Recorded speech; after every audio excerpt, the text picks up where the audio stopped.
Welcome to the Dom Sub Devotion Podcast.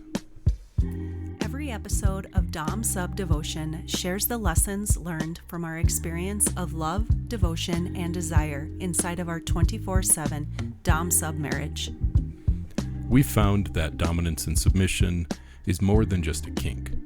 For us, it's been a path to deep intimacy and desire that lasts over the long term.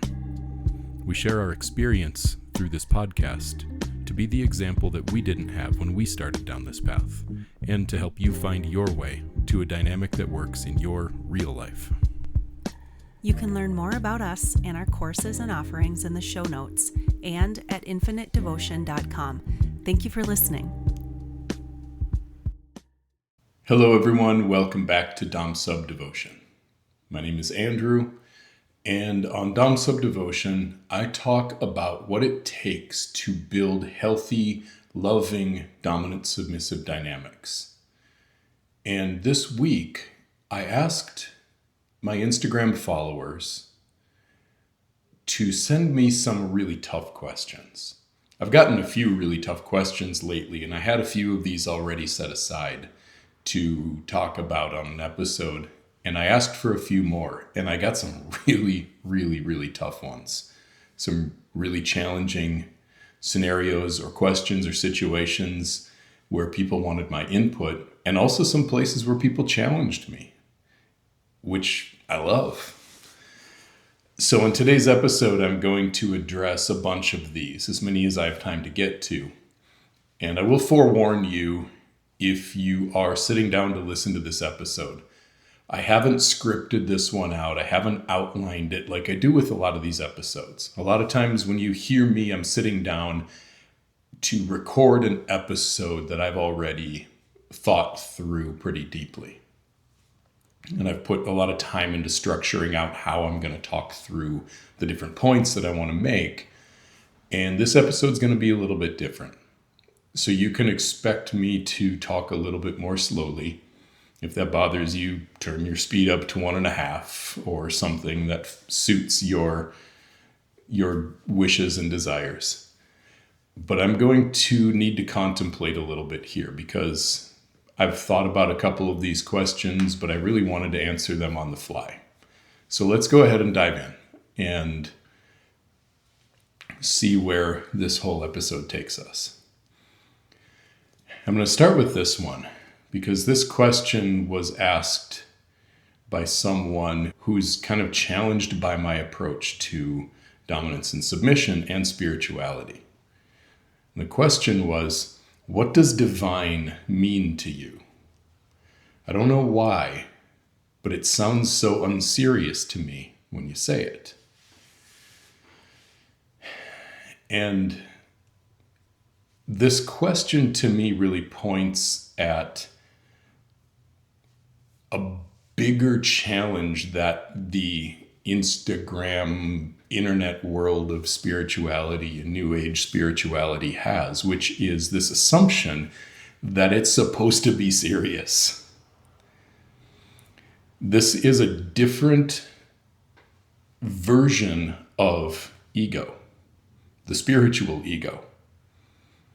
Like, to be spiritual, you're supposed to act like this. You're supposed to talk like that. It's supposed to feel like this. And all of that is the exact same thing that people are seeking to get away from when they say things like they want to transcend the ego, or they want to come into consciousness, or they want to become enlightened. To transcend the ego, or to become conscious, or to become enlightened, doesn't mean that you adopt a new identity. It means you let go of identities. And to me, being divine doesn't have anything to do with being serious. I think, well, somebody will know who this quote is by. It might be Lao Tzu. I might be way off there. But I remember this quote, or this statement, that before enlightenment, you chop wood and carry water. After enlightenment, you chop wood and carry water. Life before and after coming into divinity, after coming into consciousness, after gaining some kind of awareness, doesn't look any different than life before. The same life is going on around you. You just relate to it differently. And to me, divine means authentic.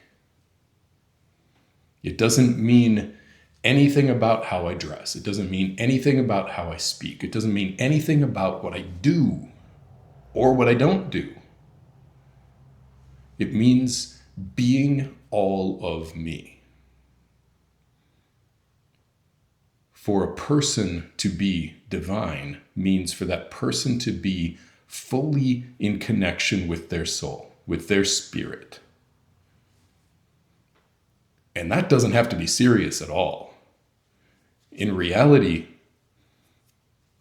it's kind of silly. It's a release of all of the beliefs and all of the identities and all of the performances and an ability to just look at life as it is. So to be divine is really not anything about being serious. If it has to be serious, or if it has to be anything in order for you to think that it's God, that it's divine, that it's spiritual, you're just living in a different version of the exact same thing you're trying to escape. So it's not supposed to be serious, and it's not going to be serious. I have another spirituality question that I will come back around to a little bit later on in this episode. I'm just going to leave that one there. We'll come back to the spirituality thing a little bit later on. The next one, I love this question too because it's really fucking honest. Someone says, and this came from a woman, not that that really matters, but the question is, why would a man want to commit to one woman when it's so easy in today's culture to have multiple women, to have easy sex, I think was the way the question was worded. And to a certain point, that's a really good question. And it's a question that I think any man has to wrestle with for himself. And I'm going to give my input here on this question. And I think a lot of people assume that because I speak of devotion, because I talk about the deep connection between Dawn and I, that I am a hardcore monogamist. And I'm not a hardcore anything. I'm hardcore truth, I guess. So it would definitely seem as though there are less reasons for a man to commit to one woman in today's culture. But the question that a man has to ask himself is, does it matter more to me to have what feels like freedom to explore with different people, or do I want to explore life more deeply?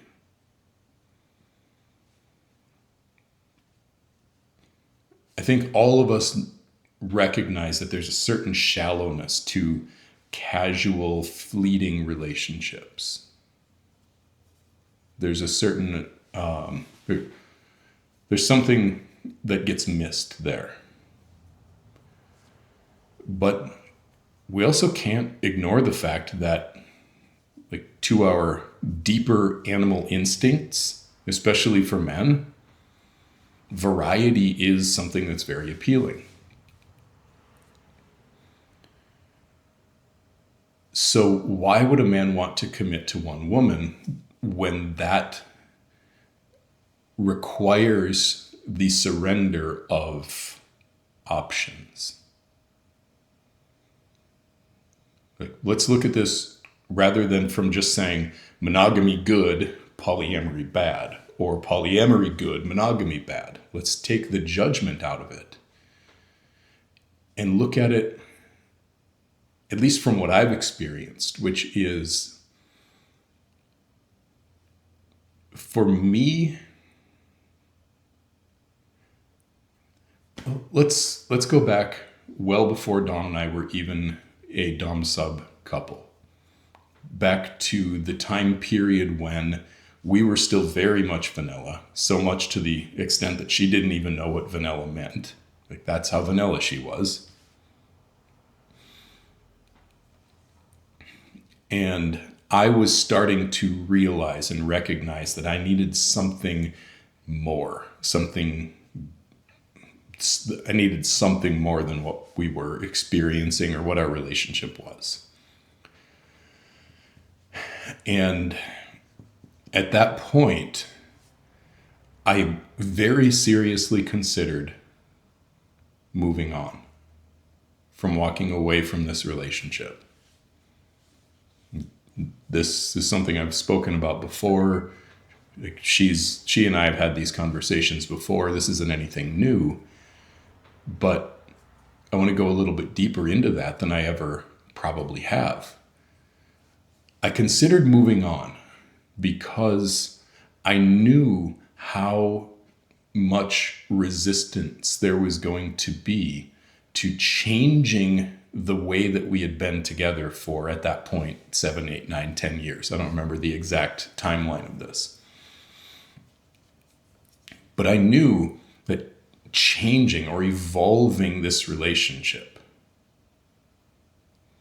was going to take an immense amount of work and effort. And I owed it to myself to consider if that was worth it, or if I should move on and explore starting differently with someone different, or maybe not being in a deeply committed monogamous relationship like I was at that point. And what I realized as I thought through that deeply was that in order for me to have the kind of relationship that I wanted to have with anyone, there were things that I was going to have to change about me. I didn't even know what all of these were, but I knew that I also needed to be different in order for any relationship to be different. And that was when I realized that in order for me to have a different relationship with someone else, I was going to have to go through the exact same things in myself that I would have to go through if I stayed in this one. And this is why commitment matters for men and why it's valuable for men. Because taking the easy route, the casual route, the easy sex route, the multiple partners route, most of the time isn't because you are polyamorous. Most of the time it's not because you are non-monogamous. Most of the time it's because you're avoiding the things that it would require of you to be able to go deep with one person. So the moment that it's challenging or the moment that it's too hard, you just bail. And when you do that, yes, you get to avoid the uncomfortable feelings. You get to make her wrong. You have someone else to point the finger at. But you never have to look deeply at yourself in the role that you play in why is that relationship not working well. And that's why commitment matters. That's why commitment matters to men, because it's only by staying that you get to be confronted in the way that you need to be confronted to grow into a better, more whole and complete version of yourself. Because when you stay, Like when I stayed in this relationship, rather than bolting and starting over with someone new, now I had to go to the woman I'd been with for 10 years and say, I want you to be my submissive. I had to go to her continually with the things that I wanted, knowing that there was going to be resistance or rejection, and I had to bring them anyway because I had chosen her. Which means I either have to suppress myself or I have to bring myself to her. And that has made me become so much better for myself.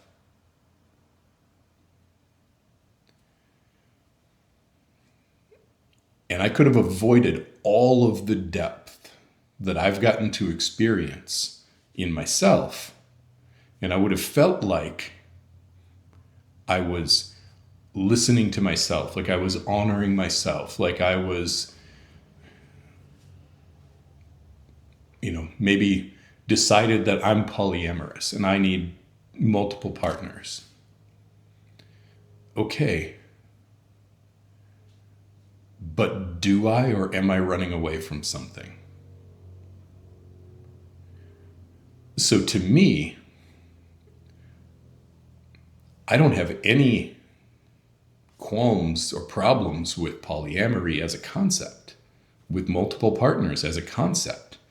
But if you can't go deep with one person, if you need to bail and jump and run away every time things get challenging or something comes up that you don't like, you're not polyamorous, you're just afraid. And if you don't deal with that fear, then you are the one who's going to be living in a constrained, suppressed version of yourself, thinking that you're chasing freedom. And you're just not. There's nothing free at all about running away constantly. So to me, being able to live any kind of a healthy polyamorous or open or non-monogamous relationship requires that you can do it well with one person first. And then explore if there's space for that inside of that connection. But why would a man want to commit to one woman when he can have as many as he wants in today's culture? Because it makes him be a better man. That's why. See what I mean by tough questions? Let's move on to the next one. There's two versions of this, like two questions here. They both kind of hit at the same thing. So I'm going to read both of them and then answer them to the best of my ability. But the first one says, how can anyone even listen to anything you have to say? You've lost all credibility as a dominant by letting Dawn have an OnlyFans. And the other one says, how can you be dominant? You're not possessive or jealous at all. Well, let's take that one apart. How can I be dominant if I'm not possessive or jealous? First of all, built into that question is the assumption that dominance must be possessive. There must be jealousy. There must be some sort of this kind of controlling energy of that man in order to be a dominant. But where does that energy of trying to control a submissive, where does the energy of being possessive come from? Why would a man be possessive? Why would a man be jealous? Think about that one. If I am jealous and possessive, first of all, I am constantly reacting to her. Right? Like, oh, someone else looked at her. Someone else looked at her on OnlyFans. How dare they? She's my... I'm the one who's submissive there. I'm reacting. I'm being completely controlled by other people, by her desires, by other people's, as like other people are a threat to me or a threat to my relationship. My inner world is completely at the whim of what other people do, what other people think, what other people feel, what other people want. Her and everyone else in the world. So if I'm a jealous person, jealousy is not a good look for a dominant. Possessiveness, not a good look. All you're showing is that you're afraid. So for me to be jealous and possessive means that I have to be afraid of losing. I have to be afraid of being taken from. And I'm not. I'm not threatened by any of that. If Dawn doesn't want to be with me, she's free to go. And I've told her this from the very beginning of our relationship. I only want this if you actually want it. If something else is better for you, I will be the first one to cheer you on and going after it. I'm not afraid of losing her. So for someone to say that I've lost all credibility as a dominant by letting Dawn have an OnlyFans, my credibility comes from controlling her and limiting her? Okay. If that's the framework that you're coming from, then what I have to say doesn't resonate with you. And thanks for being here, but goodbye. I've said this time and time and time again, and I will say it again. And as long as I do this podcast or create any content online, I will say it again. My dominance is about protecting her freedom to explore what it is to be her. And if that has to be possessive and jealous and limiting and saying you can do that, you can't do that, like if you do that, I'm going to leave you. That's not dominant. That's just weak. It takes a lot more strength to trust someone enough to allow them to explore what it means to be themselves and still love them the same.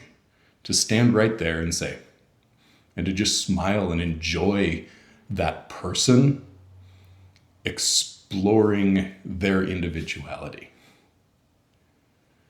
That's a much, much more solid, dominant state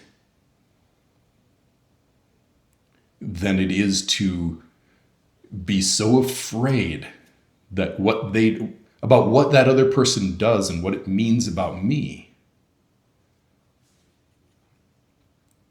That is the opposite to me of dominance. That's absolute, that's just a terrified human being who's putting on a mask of strength and acting like that's strength. There's nothing strong to me about being reactive. There's nothing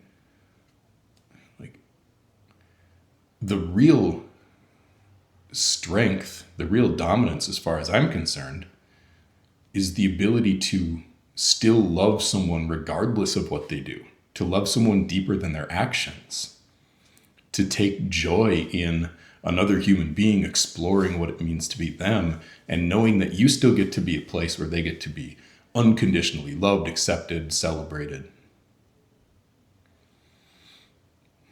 So how can I be a dominant when I'm not possessive or jealous of Dawn? The fact that I am dominant means that I am not possessive and jealous. And if, in my opinion, if a man is possessive, jealous, controlling, forceful in any way whatsoever, that is the opposite of dominance. That's not a dominant man. That is a weak man, that is a wounded man, that is a scared man. And that's okay. I've been there before. I used to be very jealous in my first marriage, especially. But I didn't trust that person, and I didn't trust myself. So that's about all I have to say about that. Another really tough question that I got is, how do I know if I should stay with my partner or leave and start over with someone new? I'm afraid I'm running out of time. And I already kind of addressed this when I shared my story about deciding to stay in this relationship and make it work because I had to be different in whatever ways I had to be different in order to have the relationship I wanted, whether it was going to be with Dawn or if it was going to be with someone else. But the fear that you're running out of time is the real problem in this question. You've got time. I don't care how old you are. I have people in my courses that, like right now, I have people in my courses who are in their 60s, 70s, and early 80s. People who've been married for over 50 years. Who've decided that they want to try something different. So how do you decide if you should stay in this relationship or not? Well, start by looking at yourself. What would happen if you set down every single way that you blame your partner for not being good enough, for not doing it right, for being the problem? What if you set all of that down for, let's say, a year, just to start with? What if you completely let go of needing that person to be different for a year? And you just focused on, how am I showing up? How am I being reactive? How am I contributing to this relationship? How am I living out of wounds and traumas? And like, where can I show up differently for myself? Not to try to change them, because you're setting your blame or your need for them to be different down for a year. So if you stopped trying to change them, and that includes stopping trying to change yourself in order to get them to change, and just focus on being better for yourself. Do that for a year, and then start to look. Then maybe let yourself ask that question again. But the fear that you're running out of time is going to cause you to put pressure on yourself, to put pressure on the relationship, and that is going to work directly against everything that you probably want. You can't change when you're trying to pressure yourself. You can't change. Your partner can't change at all when you are trying to force them to be different. And you might think, well, I'm not trying to force them, I just really want it. Yeah, but if you're telling them that they have to do this or not do that in order for you to love or accept them, then the only real options they have are to perform for you or to suppress themselves. So if you really want to know, should I stay in this relationship or should I go? Set everything about the other person aside and give yourself at least a year of just working on yourself, how you show up, how you use that person to fill some void in yourself, how you try to get or control that person, their love, their attention, their affection, their, why do you do that? Why do you need them to be different in order for you to feel okay? Work on your own codependency. Work on your own, do your own inner child work. Dive into your own patterns and just let them be. Take the pressure off of themselves and take the pressure off of yourself, and just sit down with all of your mess. And you'll start to see if there's anything in that relationship for you or not. But it's going to take a while.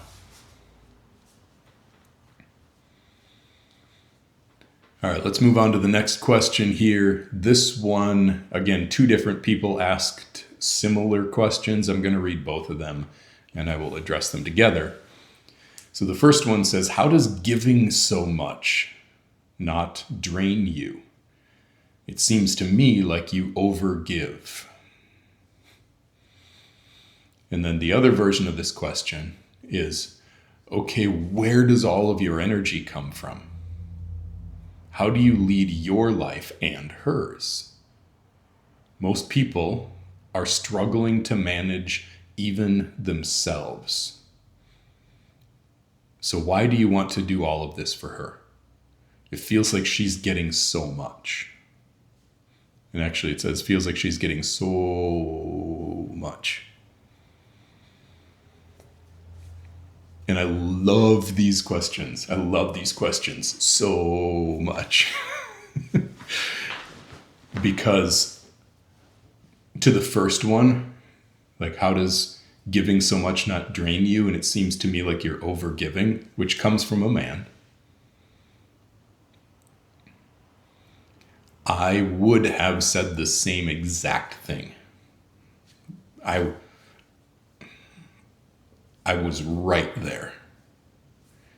Because giving of yourself, when you feel empty inside, it feels like, how could I give more when I already don't have anything to give? And then when you look at an idea like giving and giving and giving and giving and giving, think about my life. Yes, I lead my life. I lead my wife, my submissive. I lead everything about our lives. I run our infinite devotion business, our social media behind it. I do all of the web background programming on our website. I do all of the recording, editing, publishing, and marketing for this podcast. I hold space in our courses and in my coaching work for dozens or hundreds of people at any given time. And I could go on. I could go on and on. So how the hell can I do that? Or like the second questioner said, most people are struggling to even manage themselves. How do you lead your life and hers? I do it because I put me first. I told this story in a recent episode, how it was about 10 years ago now that I quit a whole bunch of stuff. I cleaned out my life. I stopped. Back then, when I felt so empty, I was giving a lot less than I give now, but I still felt empty. So I had to start putting myself first, prioritizing me, even over her. And this is the thing that the second question, where they really miss it, is, why do you want to do all of this for her? I don't do it for her. I don't give to her for her. I give to her because I want to. But in order to get to that place, from the place where I used to be, which was feeling empty and drained and run down and beaten down by everything, overweight, exhausted, probably drinking too much, sleeping poor, like everything about my life, I just felt empty. And so I started taking care of myself. I started putting myself first. I cut things out of my life that drained me. I cut people out of my life that drained me. I eliminated a lot of stuff. I eliminated a lot of places where I was giving, but I wasn't receiving back. And then I started to feel better about myself. I started to gain a sense of value. Like I felt like I mattered because I started treating myself like I mattered. And I built up a sense of self-confidence that was based in self-trust. The self-confidence that I started to build wasn't this like trying to put on an air of confidence and then hope that I eventually felt confident. It was really like I started treating myself well. I started eating better. I started sleeping better. I started saying no more. I stopped draining myself. In my course, Becoming a Dominant Man, the first step, this course gives men 12 steps to work through to help them find their way to a sense of inner dominance, of inner strength, to become a dominant man. The first step is taking responsibility for your life, and the second step is taking care of yourself first. You got to own your life, and you've got to take care of you, because the giving comes from overflow, not from emptiness. I work to keep myself full. I work to keep myself filled up with a life that gives back to me. I don't give myself away in ways where I don't receive back unless I'm already feeling full, so I can give from overflow. So I don't do it for her. Dawn is the recipient of the love that I have for myself, of the excess love that I have for myself. And a part of that is also, like, it feels like overgiving when I'm empty. When I'm full, it feels like joyfully being able to provide from an abundant, endless well of energy. Like, where does all the energy come from? The energy comes from the fact that I take care of me. A part of taking care of me also is doing some fucking therapy. Working on my trauma and letting go of some of the attachments and the ways that the reasons that I overgave, the reasons that I would empty myself out, the reasons that I self-abandoned. So I could stop doing that. And then I can give of myself, but again, I'm giving from overflow. So giving so much doesn't drain me, to sum this all up, because I've built a life for myself where I take care of myself, I put myself first, and I put myself inside of a life that gives back to me. And I let myself be given back to. And that's probably the hardest lesson for anyone who's asking this, for a man who's asking this question, who wants to grow in this way, is life is probably trying to give back to you, and you're probably pushing it away. You're probably pushing it out. You probably don't feel like you're worthy of it or like you deserve it. And so you give and you give and you give, and you feel like shit and you feel empty, but you're also not letting people love you. You're not letting people help you. You're not letting people give back to you. When somebody appreciates you or feels gratitude for you, you block that out in some way. And that's that's how you get back for what you give. You have to be able to let the reciprocal energy back in. or you're just pouring yourself out and nothing's filling your pitcher back up.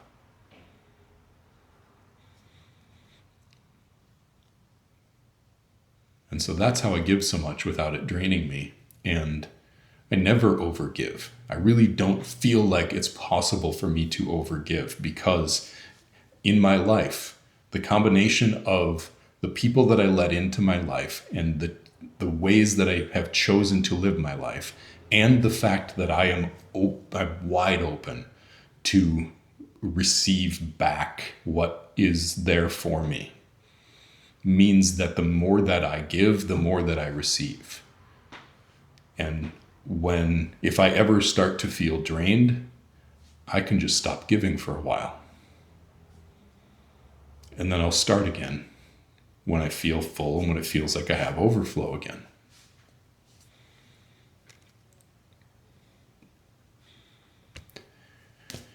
All right, let's jump on to another one of these tough questions. The next one says, why is it so hard to just let go and obey and submit? She says, I want to, and when I do, I fucking love it. But most of the time, I just can't. I try to force myself to let go. I try to fake it until it feels real, but I just resist. Why do I do this? And so I was thinking about this question this morning while I was out on a walk. And the best answer I can come up with to why do I do this is that you believe that the sky is green. You still believe that the sky is green. What do I mean when I say that?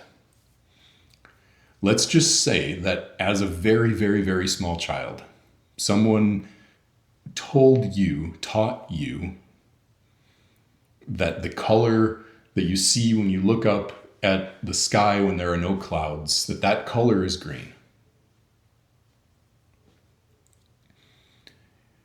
And then you went through your whole life believing that color was green. And then every time that you saw a car that was that color, the color of the sky, to you that car was green. And when you saw a house that was that color, the color of the sky, you believed that was green. And then when you saw the grass, you believed that was blue. And when you saw like the leaves on a tree, you believed that was blue. Because that's what you were told, that's what you were taught, and that's what you believe.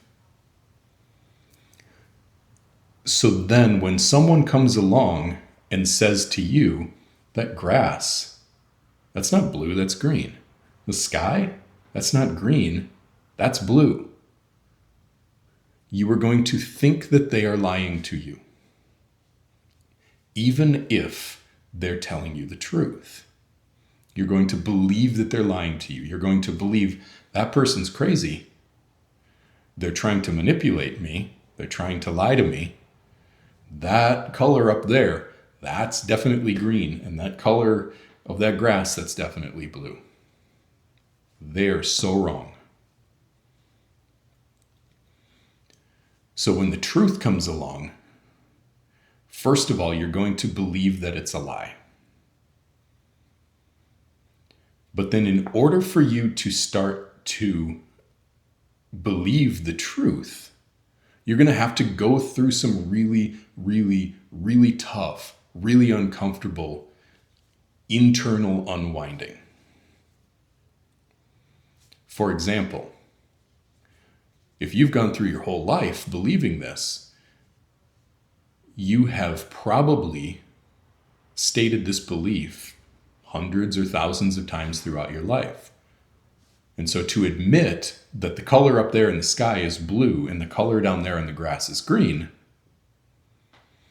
you're going to have to admit that you've been the one who was wrong your whole life. You're also going to have to admit that all of the people who ever disagreed with you were right. And then you're going to have to come to reckoning with the fact that the reason that you believed the lie was because someone else said something and you made the decision, you decided to go along with that belief that that color up there in the sky is green, that color down there in the grass is blue. You made the choice. You believed the lie, and then you lived as though the lie was true. And so not only do you have to undo something that you've absolutely believed to be true, you also have to deal with the fact that you were the one who believed the lie and then lived as though it was true. So when you want to obey, when you want to submit, when you want to surrender, and when you start to see and feel that it is right for you, right? This questioner says, I want to, and when I do, I fucking love it. Okay, that's a sense that like, oh, I thought maybe that I didn't want this, and then it turns out I want it. Okay, you just realize that the sky's actually blue. The grass is actually green. But you still believe that the color up there is green. You still believe on some level that it's not okay, that it's not right, that it's not good, that you don't deserve to be taken care of in that way, that you don't deserve love, that you're going to be dropped, that, whatever you actually believe to be true, you still believe that. And your actions, the reasons you resist, the reasons you push it away, the reasons that you can't force it are because you don't believe it's okay. You don't believe it's right. You don't believe you deserve it. And those beliefs are running the show. You still are trying to make yourself right about those beliefs about yourself, that it's not okay, you shouldn't do it, it's bad, it's shameful. Those things are what you believe, and your actions, all that resistance is coming from that belief, even if you know that belief is false, because you haven't been able and willing to look at it yet and accept the deepest, hardest thing about it, which is that you were the one who decided that it's not okay. You were the one who went along with and adopted the belief that it's bad. You were the one who decided that you didn't deserve love. You were the one who decided you didn't deserve that much attention. You made those choices. Now, you made them probably as a 2, 3, 4-year-old child when you were very immature and you didn't know any better, and you were just trying to make sense of a world that didn't make any sense to you. And there's a ton of compassion for every single person who adopts these beliefs about themselves. But the reason you can't do the thing you want to do is because on some level you still think the sky is green. You still think you don't deserve it. You still think it's bad. And you haven't yet come to reckoning with the fact that that isn't because of someone else or what someone else did to you or culture or society. It's because at some point something happened and you decided that it wasn't okay, that it was bad, that it was wrong, that you don't deserve it, that you don't have worth, that you don't have value. You made all those choices, and then you had to, and then you've been living like those are true for your whole life. And undoing those choices and those beliefs means that you have to face not only everything that you've ever done and said that was contrary to what you're now realizing is actually true. You also have to deal with the fact that you were the one who adopted that belief. You were the one who chose it. Now, someone else may have done something. Someone else played a part in it. But you went along with it. You were the one who decided to carry with you the belief that the sky is green. And until you get down to that level and find forgiveness for yourself for making choices and adopting beliefs that weren't true because you just didn't know any better, you're going to keep resisting the very things you want and pushing them away because it doesn't feel right.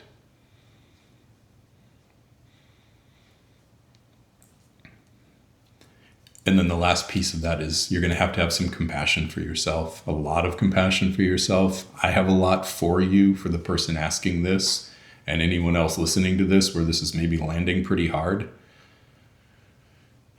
Know that I have a ton of compassion for you, because holy shit, we all do this. Every one of us. It's not just the reason that you have trouble submitting. It's the reason that people have trouble losing weight. It's the reason that people push away love or sabotage relationships. It's the reason that men have trouble stepping up into strength and dominance.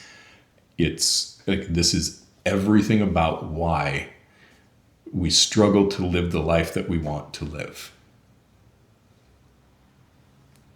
And we didn't know any better. But we did the best that we could. And now you can choose to accept that the sky is blue, that you are worthy, that you do deserve it, that it is okay, that it isn't shameful or bad or wrong, that the deeper belief that's actually true. You can let yourself choose. You can let yourself believe that as soon as you accept the reality that you played a part in adopting the wrong belief, the untrue one. It was right for you at the time. I shouldn't say it was wrong. It just was inaccurate and incomplete.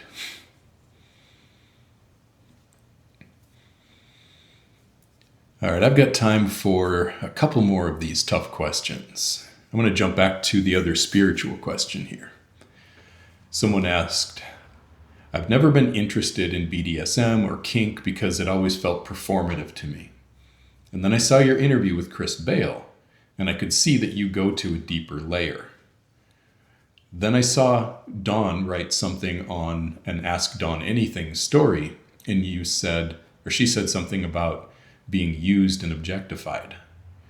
And that contradicted the whole open-hearted safety stuff. So which one is it? I love when people see contrasts, or they see something that seems like a paradox in like what we do or what we say or what we teach, and they point it out to me. So thank you for this question. I'm sure you're not the only one who's wondered, like, how can I talk about spirituality and deep union and masculine, feminine energy and polarity, and then also play around with something like a degradation kink and do porn with my wife? And this comes back to what I said in that earlier question, that earlier spirituality question, which is there's still an assumption that how did this question go? The open-hearted safety stuff is supposed to be like this. So if it's spiritual, it's supposed to be like this. And if it's deeper, it's supposed to be like this. And it can't be like that, and it has to be like this. But if it's like that, it's not. And if it's like this, it is. And you're still living in this world of either or, of comparison, of this or that. And everything is and. It's not or, it's and. So it's both. The open-heartedness and the safety and the spirituality and the polarity and the divine union.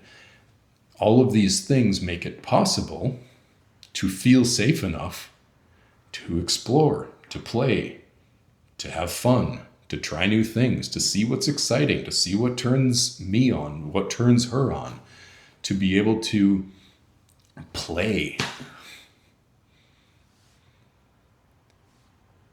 What's the point of open-heartedness and safety if you have to sit still and not do anything dangerous in order to protect it?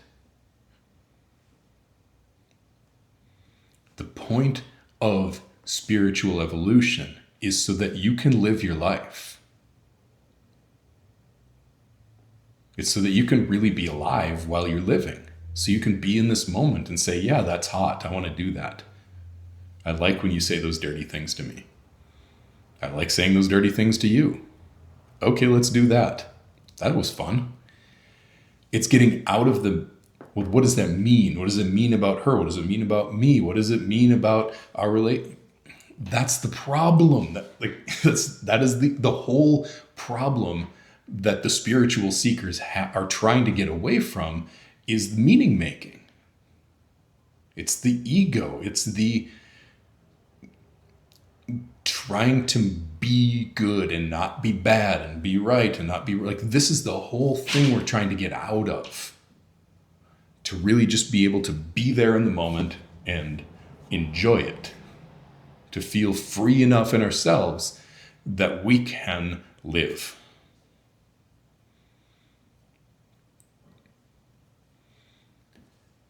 It doesn't have to look a certain way. In order for something to be spiritual, it doesn't have to be all love and light. Like, no, it's the full fucking range of humanity. It's being fully human.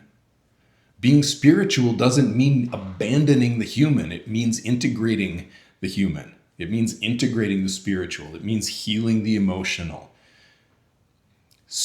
If you believe that we are spiritual beings, if you believe that we are souls having a human experience, then the human experience is the point.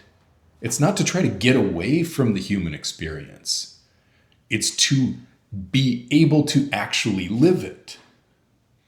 And this is why my definition of spirituality, of being a spiritual person, is to have the soul fully integrated in the body, the soul living freely in the body, meaning who you are, what feels good and right and real to you, that you can enjoy, that you can explore, and that you can experience without shame, without limitation, without constraint, that you are just free to be yourself. You're free to speak your mind, you're free to explore, you're free to try new things. It's not about being all love and light and meditating 12 hours a day, or like having the right hat or the right kind of, like, oh my God, my shirt has polyester in it. Does that mean I'm not spiritual? To some people it would. I like the shirt. In 50 years, I'm going to be dead. Maybe 60, 70 if I have a really good run. So what's the point of being spiritual if you have to abandon the human experience or any part of it? To me, the whole point of spirituality is being able to experience the full human experience. And that means the dark and the light. That means bringing the shadows out into the light and playing with them. It means exploring myself. And so, yeah, I can live a very spiritual life and do all of those other things that make you uncomfortable. Last couple of questions. I'm going to hit these ones quickly because I don't want to miss out on them.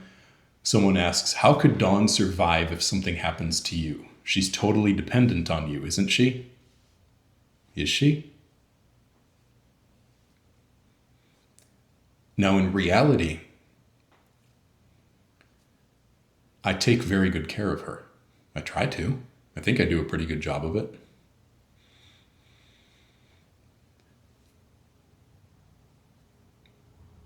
But if I'm doing a good job of leading her, I'm setting her up to be able to take care of herself if something happens to me.